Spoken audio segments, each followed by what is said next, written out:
Hello everyone, today we will talk about how to fix or how to solve the problem of CiCi app. You will click on settings.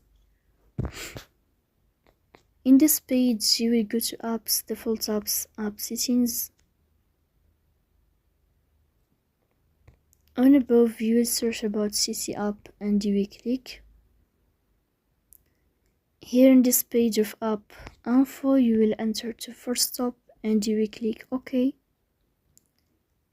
Then you will click on storage.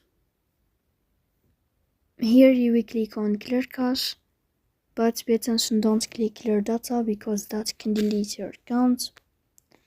Here you will go to Play Store. You will search about the application of CiCi app. If you find updating this blue sign, then you can update your app. So please don't forget to support us by like and subscribe. See you next time.